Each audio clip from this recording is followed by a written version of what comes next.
In this video, I'm going to rank the World Series of the 1950s, as I've done for the 1960s through the 2010s. I'm ranking these based on three criteria: number of games, closeness of individual games, and narrative.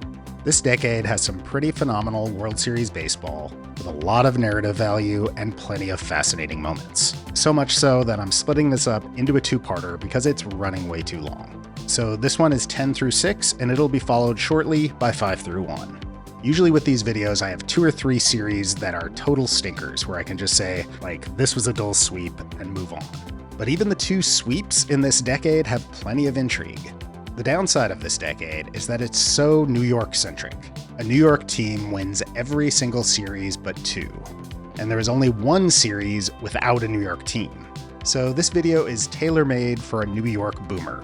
Basically, this one's for Billy Joel. Mickey Mantle, Campanella, Joe DiMaggio. If you're a contemporary of Billy Joel, this video will provide an opportunity to reminisce about the times before the dreaded rock and roller cola wars. Can't say it anymore. 10. 1954. It's pretty crazy that a series that contains perhaps the most iconic defensive play in baseball history comes in 10th on this list. This series between the Giants and Indians gets off to an electric start. After Vic Wertz triples in 2 runs in the first for Cleveland, the Giants come back with 3 singles and a walk to tie it in the third. The game would stay knotted at 2 into the top of the 8th, when the Indians would put 2 men on for Wertz. The Giants would go to the pen and bring in ear guy Don Little, a lefty, to face the lefty hitting Wertz. By the way, this series was a real clash of the titans when it comes to ear guys, as the Indians featured the legendary Don Mossy on their staff. But we don't need to get into the weeds on that. Just an unbelievable play made possible by 2 things. First is obviously May's elite defensive ability. Mays was playing in shallow center and was able to run this ball down at the warning track, 421 feet from home plate. Second thing, the absolutely diabolical dimensions of the Polo Grounds. The wall here at the Polo Grounds was 425 feet and 17 feet high. But there was also this extra little nook in center that went out to 475 feet, or some say 483 feet, where the 60-foot high clubhouse building was. I think it's safe to say no one ever hit one out to dead center. But then it's 280 feet down the left field line and 250 feet down the right field line. Anyway, after Mays makes the catch, he gets the ball back into second to keep the runner at first base. Larry Doby was on second and was able to tag and make it to third. If he had been tagging all the way, there's a chance he scores from second on this play. But you can't really blame him for thinking this was going to drop. Leo DeRocher would come out to pull Little, and supposedly the lefty said, "Well, got my guy." Marv Grissom would come in and walk the bases loaded before getting a strikeout and fly to left to end the threat. Meanwhile, Bob Lemon had gone the distance for the Indians in this game, but he would struggle in the 10th. He'd walk Mays with 1 out, and after a steal, would intentionally walk the power-hitting lefty Hank Thompson to get the righty-righty matchup against Monty Irvin and set up the double play. DeRocher would counter this by pinch hitting with lefty Dusty Rhodes. And Rhodes would say, "I'm gonna bust you sooner or later. I'm gonna bust you, baby." And he followed through on that taunt, blasting a walk-off 3-run bomb. It's new razzmatazz. Bomb is a little bit of a stretch here, as this is like a 260-foot homer. This is our worst series of the decade. What are we doing here? I think this goes to show how stacked this decade is in quality series, and also how done this series was after Game 1. Game 2 featured an odd line from Giants starter Johnny Antonelli, who gave up 6 walks and 8 hits, one of which was a homer. How many runs do you think he's given up there? How about just the 1?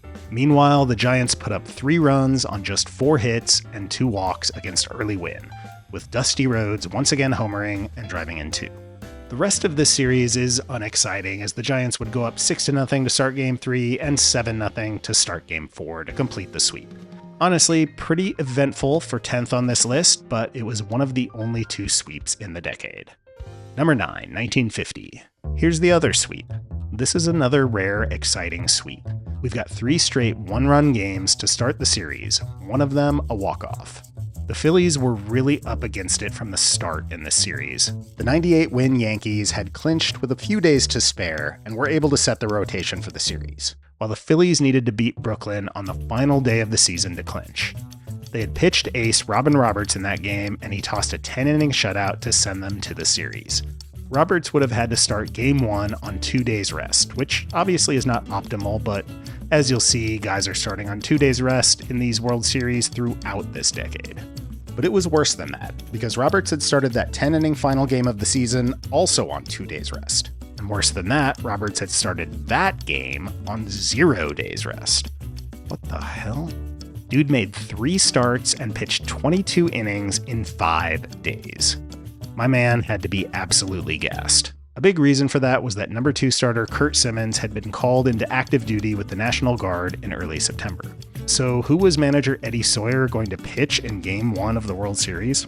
Well, why not the league MVP? Jim Constanti hadn't started a game since 1946, but he had put up 152 phenomenal bullpen innings in 1950 and was the best option for the Phils in Game 1. And he pitched great, going 8 innings and yielding just 1 run on a Bobby Brown double followed by back-to-back sac flies. But unfortunately for Constanti, Vic Raschi pitched better for the Yankees, throwing a 2-hit shutout. In Game 2, Sawyer and the Phils would go to Roberts after his luxurious 3-day hiatus. Roberts was not sharp in this game, but he still pitched a 10-inning complete game, giving up just 2 runs. Once again, the Yankees hurler would be superior. Hallie Reynolds went the full 10, giving up just 1 and pitching out of a couple of jams. In the third, name guy Granny Hamner tripled with 1 out, but Reynolds stranded him. Then, in the 9th, Hamner again got a 1-out hit, a double this time. Reynolds intentionally walked pinch hitter Dick Whitman. Okay, how did I not have this guy on my fictional guys team? Then Mike Goliat would hit into the inning-ending double play. And Joe DiMaggio led off the top of the 10th with this. A fly ball deep toward left field. This one may go all the way. It's a home run. A home run for Joe DiMaggio. In Game 3, the Phils were forced to go with Ken Heinzelman, who had been great in 1949 but struggled in 1950. The Yankees drew first blood in the 3rd, but the Phils came back with a run in the 6th and the 7th, taking their first lead of the series. Heinzelman had acquitted himself nicely as the 8th inning started, but with 2 outs, he lost the strike zone. He walked Jerry Coleman, Yogi Berra, and Joe DiMaggio to load the bases for Bobby Brown. Sawyer called on Constanti, who came in and got a grounder to Hamner at short, but he booted it, allowing Coleman to cross the plate with the tying run. Constanti would get Johnny Mize to end the threat. In the top of the 9th, Hamner would try to make amends for his error with a leadoff double, which could have easily been a triple or inside the Parker if Joe DiMaggio doesn't catch up to it. Andy Semenuk would then pop up a sac bunt attempt that should have ended the inning, but instead of catching it and doubling Hamner off second, third baseman Billy Johnson purposefully trapped it, for some reason thinking he'd catch Hamner in between. But Hamner was already nearly at third when he turned. The Yankees would intentionally walk Mike Goliat to bring up Constanti's spot. This was big, as Sawyer couldn't very well leave Constanti in to hit there. So he'd pinch hit with Whitman again, and he'd hit a grounder to first, and Joe Collins would throw home and peg Hamner at the plate. We'd go to the bottom of the 9th, where we'd get this breathtaking grouping of names. Russ Meyer replaces Dick Whitman, pitching and batting 9th. Jimmy Bloodworth replaces Putsy Caballero, playing second base, batting 8th. Tremendous. So because they pinch hit for Constanti, they were forced to go with Russ Meyer, who had been pretty terrible in 1950. Maybe his mind was on other things. He'd set down the first 2 batters he faced in this game, but then I guess his mind just started wandering again. Come on, Russ, stay with us, bud. He'd go single, single, single. Kill! But okay, he gave up 3 straight 2-out singles to lose the game, but I don't know if he's really to blame for this. Name guy Jimmy Bloodworth, who had also just come into the game to play second, had 2 ugly-looking plays on grounders that were both scored hits. This first one, how is this not an error? The second one, it's a bit hard to say because the camera move is late and we just see Bloodworth, the ball, and a pile of dust.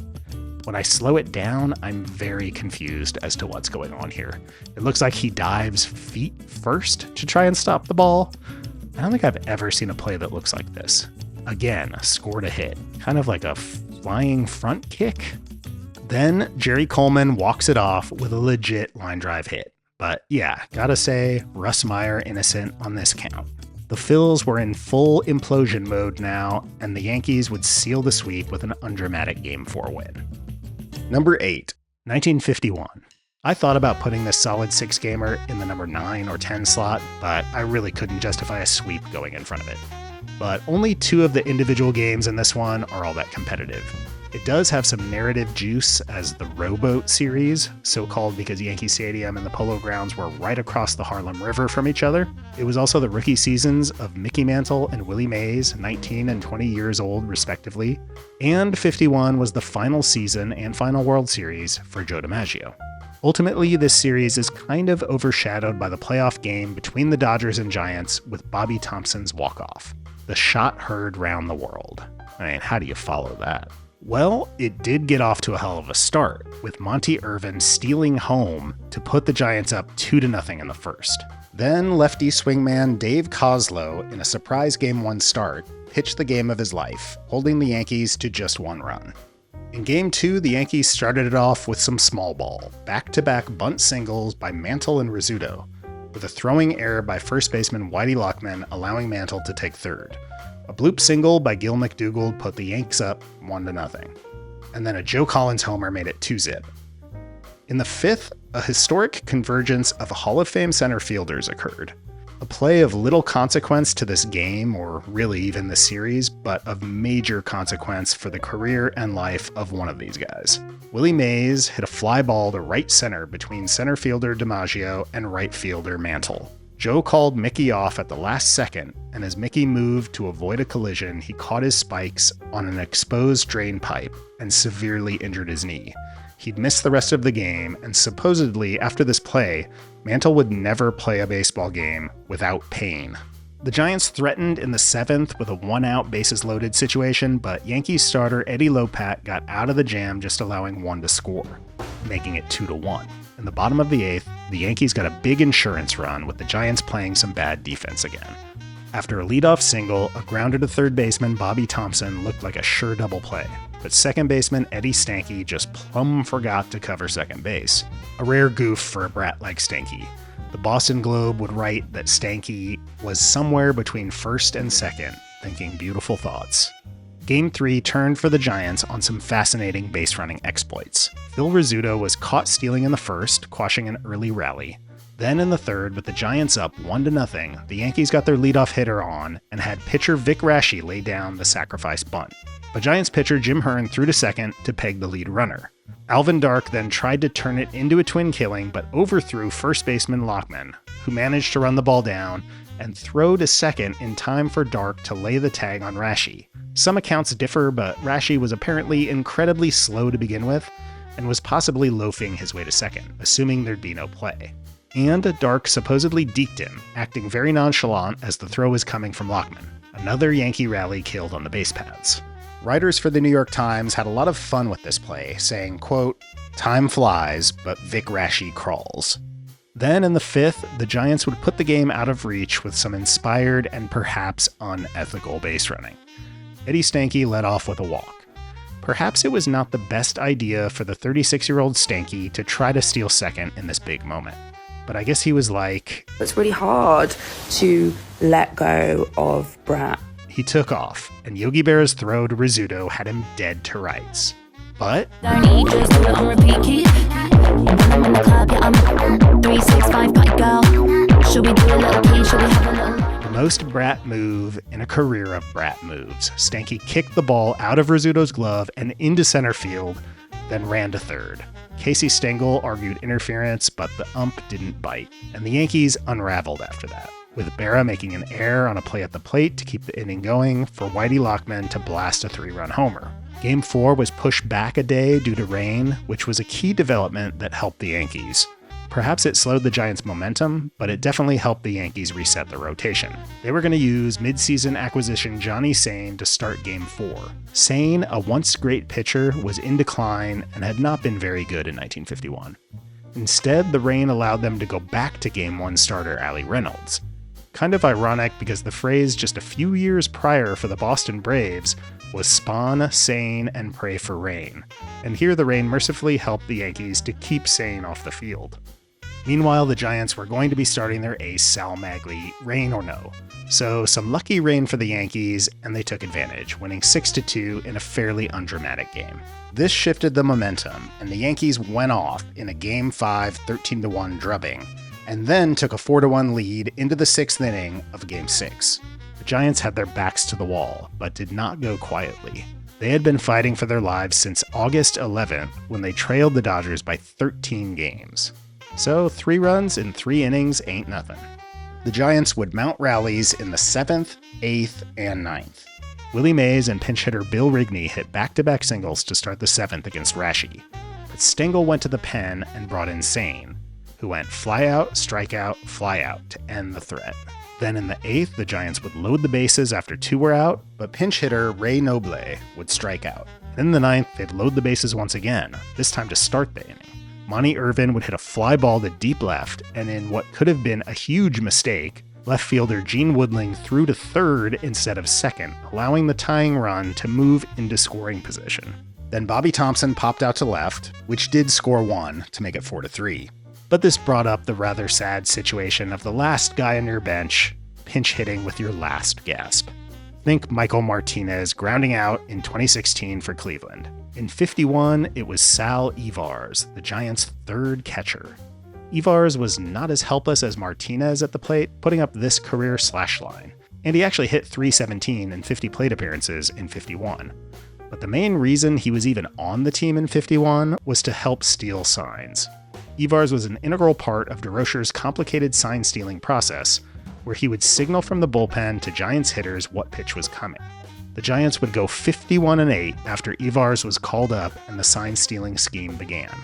Anyway, Ivars would not ground out meekly like Michael Martinez. He'd rip the first pitch to right, but Hank Bauer would make a diving catch to end the game and seal the series. Kind of fitting that one of the key collaborators in the Lips chicanery was robbed to end the Giants season. Number 7, 1953. We get a 6-gamer here with the Yankees and Dodgers facing off for the 4th time in the previous 7 seasons, and the Yankees going for the 5-peat. Fucking Yankees. Nothing changes. In Game 1, the Yankees would knock out Carl Erskine in the first inning with 4 runs on 2 triples and 3 walks. But the Dodgers would crawl back with 5 runs on 3 homers between the 5th and the 7th. After tying it in the 7th, they put runners on first and second with no outs, and then bunted themselves out of the inning. 2 straight attempted sac bunts resulted in force outs at third, although one of them does maybe look like a blown call. They'd strand 2 and stop scoring after that. Then the Yankees would pull away with 1 in the 7th and 3 in the 8th to win 9-5. In Game 2, the Dodgers took the lead on a 2-run Billy Cox double in the 4th, and they'd take that lead into the 7th, when Billy Martin would lead off with a homer to tie it. Then with 2 out in the 8th, Mickey Mantle would land the decisive blow with a 2-run homer. Then we get a classic in Game 3. The Dodgers went back to their Game 1 starter Carl Erskine on 1-day rest, although he hadn't had a lot of wear on his arm in that Game 1 start, as he only faced 8 batters, getting blasted for 4 runs. But manager Chuck Dressen trusted him, and it paid off. Erskine pitched a complete game and struck out a World Series record 14 batters, a record that has since been broken by Sandy Koufax and then Bob Gibson. After the Yankees went up 1-0, the Dodgers evened it up with a suicide squeeze in the 5th to score Jackie Robinson. The Dodgers would take the lead on an RBI single by Robinson in the 6th and take that slim lead into the 8th, but the Yankees would put 2 on in the 8th for Gene Woodling, who would tie it up with a single. Then, in the bottom half with 1 out, Roy Campanella, who was suffering with a hand injury, surprised the Yankees by going yard and hitting the game winner. Erskine would strike out his 13th and 14th batters in the 9th to seal the win and set the record. 2 batters for the Yankees in this game, Mickey Mantle and Joe Collins, wore the golden sombrero. It's the only game in World Series history where 2 players struck out 4 times. How about that? The Dodgers would then even the series in Game 4, jumping on Whitey Ford early and riding a 7-2 lead into the 9th. This game ended with one of the dumbest plays I can think of. The Yankees loaded the bases, and with 2 outs, Mickey Mantle hit a single to left. Gene Woodling scored, and Billy Martin was given the green light by third base coach Frankie Crissetti and got thrown out at the plate to end the game, trailing by 4. They would have had the tying run coming to the plate. I mean, they were probably losing this one anyway, but still. The Yankees then won 11-7 in a game whose final score looks closer than it actually was. Then we get another classic in Game 6 with the Dodgers facing elimination. The Yankees jumped out to an early lead with 1 run already across and the bases loaded. Billy Martin hit a liner on a hop toward Jim Gilliam at second, which could have possibly been a double play ball, but Gilliam couldn't corral it, leading to a run-scoring error. This could have been a devastating miscue, but Erskine would get a double play grounder from the next batter, Gil McDougald. The Yankees would get another run in the second and take a 3-0 lead into the 6th. The Dodgers would get 1 in the 6th and go into the top of the 9th down 2. Duke Snider drew a 1-out walk, and then Carl Furillo would hit a game-tying 2-run homer to keep the Dodgers' hopes alive. There's a high fly ball deep into right field. Bauer cannot get it. It's a home run for Furillo to tie up the ball game. But in the bottom half, a Hank Bauer walk and a Mickey Mantle single would set up the guy who most certainly would have been the series MVP if it existed then, Billy Martin. One of the 11 times in 121 seasons that the World Series ended with a walk-off hit. Martin swings, hits the first to the middle for a base hit. Here comes Bauer, turning around third. He's in to score. The Yankees are world champions once again. Number 6, 1959. Finally, 2 non-New York teams. Oh, but it's still the Dodgers, so does that even count? It's kind of crazy, but this is the only series between 1949 and 1964 that did not feature a New York team. It's also the first series played on the West Coast, and the first White Sox appearance since the Black Sox scandal of 1919. 1959 was kind of a weird season, as there was no really dominant team in either league. Neither the Dodgers nor the White Sox had the best Pythagorean record in their league, meaning that there were other teams with better run differentials. But both teams were pretty incredible in one-run games. Some luck maybe, and some excellent bullpen work. These two squads were very different. The White Sox rotation had a pitch-to-contact approach with an incredible defense, while the Dodgers relied more on power pitching in front of a less than stellar defense. Meanwhile, the Dodgers' offense had a lot of pop, while the White Sox were a bunch of singles hitters. They only had one everyday starter who slugged over 400, which led them to desperately trade for every washed-up slugger in the league midseason. They picked up Larry Doby, Del Ennis, Harry Simpson, and Ted Kluszewski. Only Kluszewski would play well enough to make it to the World Series roster, and there he would make an immediate impact, blasting 2 homers in the Game 1 Sox blowout. We'd see the defense versus power dichotomy of these two teams early in Game 2. With first and third and 1 out in the first inning, a ready-made double play ball was booted by Dodgers second baseman Charlie Neal, who would get the out at first but allow a run to score and keep the inning alive. The next batter would hit a sharp grounder to Neal's right that he would not make the play on, allowing a second run to score.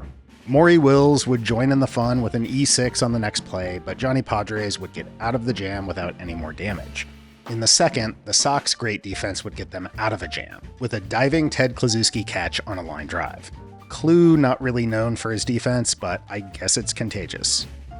The Dodgers' offense would finally wake up and score their first run of the series in the 5th, with Neal making up for his misplays by going deep. Check out left fielder Al Smith getting a beer dumped on him on this play.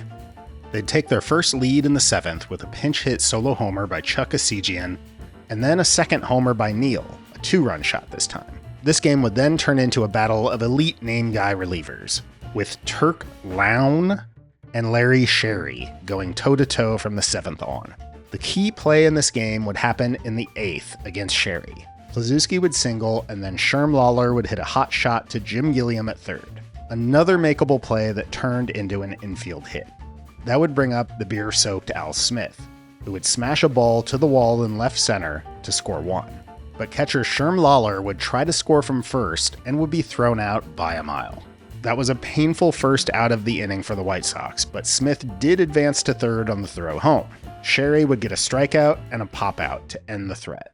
Then he would close it out in the 9th to tie the series. The series then shifted to LA for the first ever West Coast World Series game, California baseball, with a mind-boggling 92,000 in attendance at the LA Coliseum. The White Sox were in for more base-running adventures in this one, which must have been one of the more frustrating games to watch if you were a Chicago fan. The White Sox out-hit the Dodgers 12-5 and out-walked them 4-2, while also getting a hit by pitch, and they lost 3-1. Don Drysdale put up an atrocious line, 11 hits and 4 walks in 7 innings. But he allowed just the 1 run. Definitely some poor clutch hitting by the Sox, but they also ran themselves out of this game. The Sox loaded the bases in the first with 1 out, but couldn't get anyone in. Then in the second, with 1 out, they went walk, single, walk. Unfortunately, mixed in there was a caught stealing by Jim Rivera. I suppose if he doesn't try to steal there, they probably just bunt with pitcher Dick Donovan, who ended up singling. In that case, they're in the same situation anyway. 2 out, first and second for Nellie Fox, who grounds out. So I guess not the worst crime by Rivera. Oh, wow, and actually definitely not the worst crime by Rivera. This was the first of 3 caught stealings in this game for the White Sox. The second came in the fourth, with Luis Aparicio getting pegged with 2 out. This is the least egregious one because Aparicio was an excellent base stealer, and with 2 outs, it's not a bad risk to take. The worst one is the next one, in the fifth. After Nellie Fox led off with a single, the Dodgers got a strike him out, throw him out double play. It was a 3-2 count, so I'm guessing they put Fox in motion to avoid the double play, thinking Jim Landis wasn't likely to strike out, because Fox is out by a mile here. Can't imagine it was a legitimate steal attempt. But then again, Nellie Fox was a historically bad base stealer. He has the lowest stolen base success rate since World War II for someone with more than 150 attempts. Meanwhile, the Dodgers would make the most of their offensive opportunities, and the White Sox great gloves would fail them, with Carl Furillo hitting a 2-out, 2-run single in the 7th that Aparicio can't quite corral, and then an RBI double by Neal in the 8th that ricochets off Sammy Esposito. Fittingly, the White Sox only run would come on a rally-deflating, bases-loaded double play grounder by Al Smith in the 7th. In Game 4, the Dodgers put up a 4 spot in the 3rd on 5 consecutive singles. But the White Sox made a dramatic comeback in the 7th, with 3 singles followed by a Sherm Lawler homer to tie it. But in the 8th, Gil Hodges would lead off with the decisive blast, and Larry Sherry would once again lock down the 9th. In Game 5, with their backs against the wall, the White Sox would go up against Sandy Koufax in the first ever World Series start of his career. Now, this was before Sandy Koufax was Sandy Koufax. At 23, he was already a 5-year veteran, but he hadn't developed into the legend he would become in a couple of years. Through his first 5 seasons working as a swingman, he had an ERA over 4. He struck out lots of guys, but also gave up a lot of walks and a fair share of long balls. But his performance in this game was prime Koufax. He gave up 5 hits, 1 walk, and struck out 6 over 7 innings. But White Sox ace Bob Shaw did a good job of scattering 9 hits over 7 innings while not giving up a run. In the 4th, though, the White Sox would get on the board with a run-scoring double play. This would be the second game in this series where the White Sox only run scored on a double play ball.